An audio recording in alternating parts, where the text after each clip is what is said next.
I once inquired of a monk why he chose to dwell in isolation atop a mountain. His reply was, "I'm not dwelling in isolation, I'm residing with my own company." Back in the urban bustle, encircled by throngs of folks, that's when true isolation gripped me. That insight halted me in my tracks, because society's drilled into us this odd notion. We've learned to equate seclusion with desolation.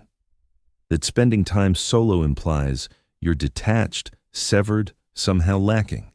We're conditioned to believe the well-adjusted individual thrives in social circles, the one who blends seamlessly, boasts a wide network, and always has quips ready for gatherings. Yet, what if that's entirely reversed?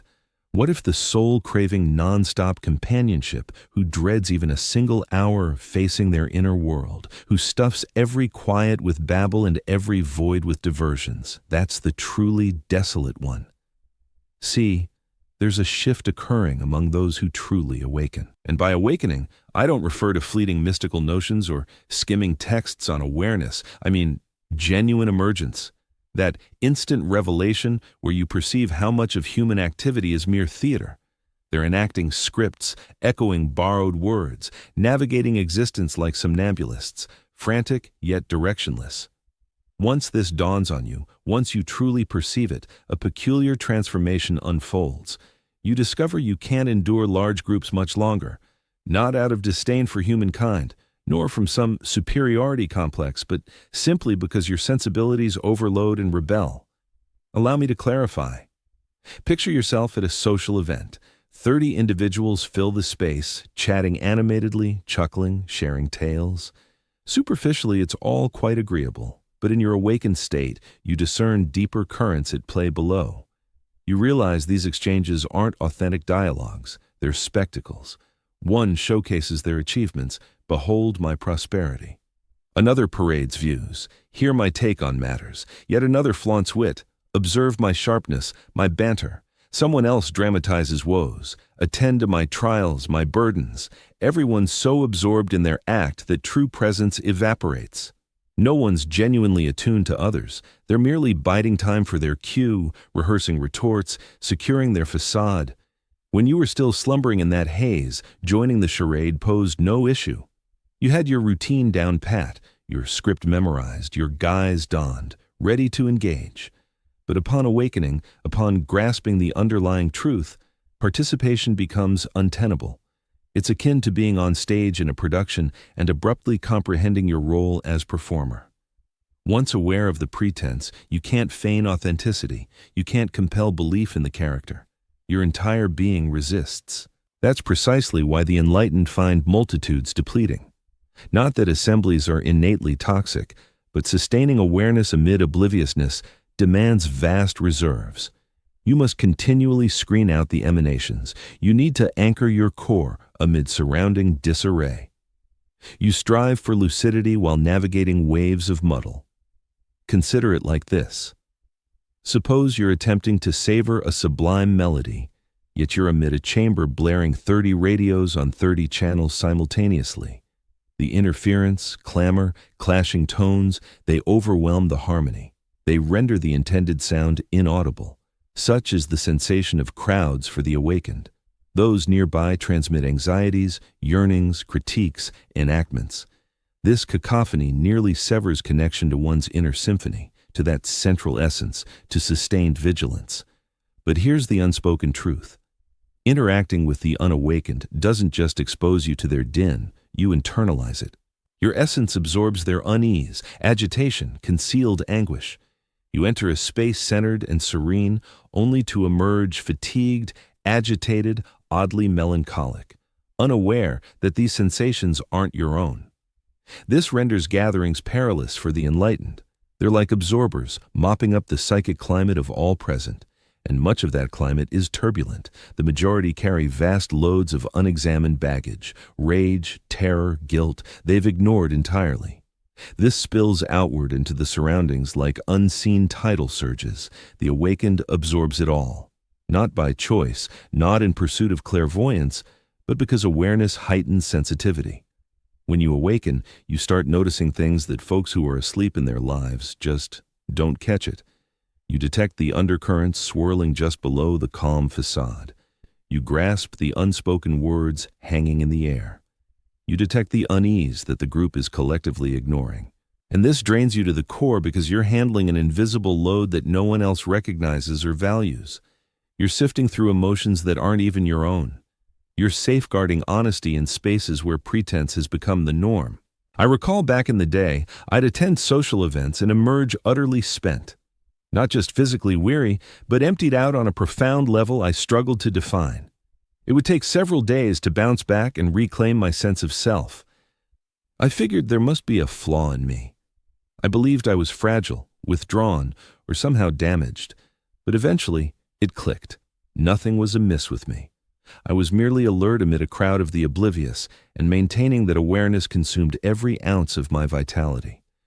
Now, think about solitude in contrast.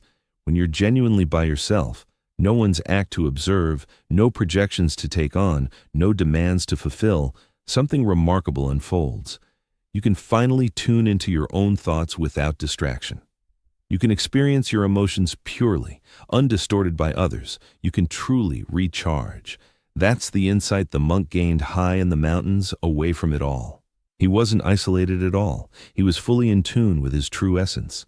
Not the version for show, not the one shaped by society, but the raw, vibrant awareness at his core. Down in the bustling city, amid throngs of folks, he felt profoundly solitary because none of them were truly engaged. They were all immersed in their routines, their distractions, their unawareness. So despite the physical proximity, there was no real encounter, no meeting of minds, just facades facing off against one another. Can you spot the distinction? Genuine bonds form when awareness connects with awareness, when individuals shed their disguises and perceive one another authentically.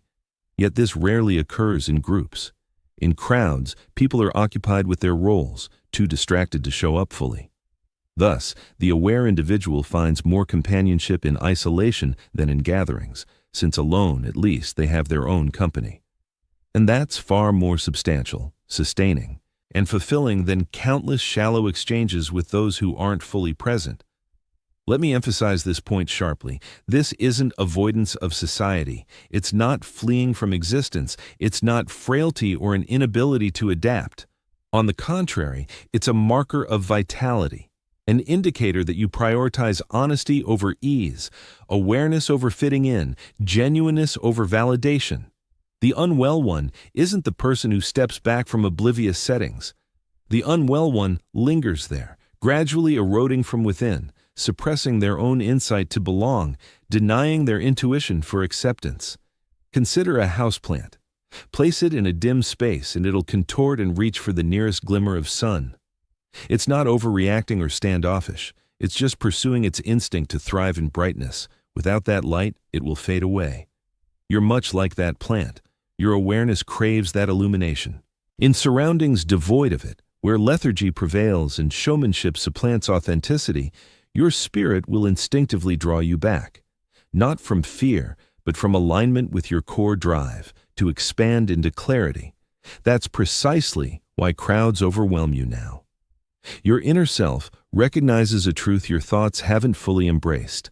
It understands that lingering in dim spaces will dim your light. It knows that soaking up others' moods will disconnect you from your own emotional core. It realizes that playing parts will erase your true identity. So it pulls away. And this retreat isn't a flaw to correct, it's insight to respect. Does this imply you should retreat to a cave and shun all contact? Absolutely not, but it does suggest being discerning about your companions and the time invested. Depth matters more than volume. A single meaningful exchange with someone attuned outweighs 100 fleeting chats with the unaware. An hour of true attentiveness feeds the soul more than weeks of pretense. And here's the lovely shift that occurs when you embrace this call for seclusion. You lose that frantic hunger for ties. You quit accepting facades just to dodge solitude. You cease trading your awareness for mere proximity. Rather, you grow at ease in your own skin. Deeply so. You learn that your inner world is inviting.